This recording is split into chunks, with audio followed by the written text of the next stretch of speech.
일단 콧등의 보형물을 더 높였다기보다는 조금 더 넓게 사용을 했고요. 오히려 이제 수술 이후에 부자연스러웠던 모습들이 좀 많이 이제 사라진 형태가 된 거죠. 안녕하세요. 예사부의 성형외과 전문의 이혜진입니다. 오늘은 제 수술 사례 중에 찝힌 코 타입에 대해서 알아보려고 합니다. 많은 사람들이 사실 이제 코 수술 이후에 갸름해지는 걸 선호하긴 하지만 필요 이상의 이제 갸름한 거는 오히려 이제 코를 자연스럽게 보이게 하는 게 아니라 부자연스럽고 미적으로도 예뻐 보이지 않기 때문에 교정이 필요한 사례들이 있습니다. 이분은 이제 제 수술 사례인데 거의 한 30여 년 전에 이제 코 수술을 받으셨던 분이고, 콧등에는 이제 실리콘이 들어가 있고요. 코끝에는 이제 보시는 바와 같이 넓은 콧볼에 비해서는 코끝의 폭이라든가 볼륨이 너무 이제 작은 그런 느낌으로 수술이 돼 있고, 보통 이제 찝힌 코에서 또 같이 많이 나타나는 현상인데, 좁히면서 동시에 이제 콧구멍이 좀 위로 좀 많이 이렇게 들려 보인다든가 콧구멍이 좀 약간 이렇게 뾰족해 보인다든가 이런 현상이 이제 동반되는 경우도 많이 있습니다. 들린 형태는 수술 이후에 이제 시간이 오래 경과하면서 구축 현상이 좀 발생하면서 짧아지거나 이제 들릴 수 있는 여지도 있는데, 여러 가지 문제가 이제 복합적으로 나타날 수 있고요.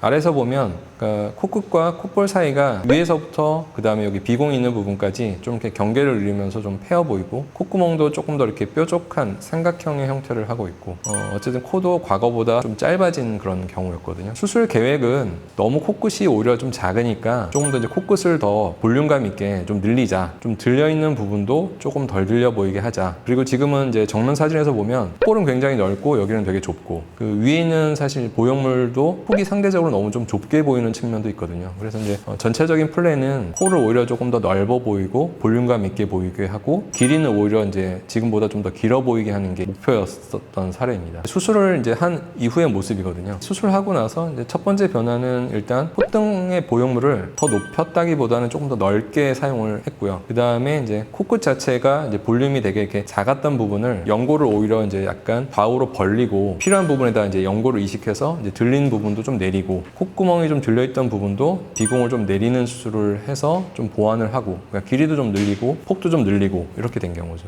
그래서 이제 수술 전과 비교해 보면 콧볼은 상대적으로 훨씬 더 많이 이렇게 좁아져 보이고, 코끝은 오히려 이렇게 좀 작았던 부분이 훨씬 더 이렇게 많이 볼륨이 늘어나 보이게 되거든요. 보형물도 오히려 넓게 썼지만 넓은 어떤 콧볼이나 코 끝의 폭에는 너무 좁은 보형물보다는 오히려 폭이 좀 넓은 보형물이 더 잘 어울리는 그런 형태가 되니까, 오히려 이제 수술 이후에 부자연스러웠던 모습들이 좀 많이 이제 사라진 형태가 된 거죠. 오늘은 제 수술 사례 중에 찝힌 코에 대해서 알아봤는데, 코끝이 너무 필요 이상으로 좁게 부자연스럽게 된 사례를 알아봤습니다. 이런 사례들도 충분히 수술로서 좋아질 수 있기 때문에 비슷한 경우가 있다면 상담을 받아보시면 도움이 될 겁니다. 감사합니다.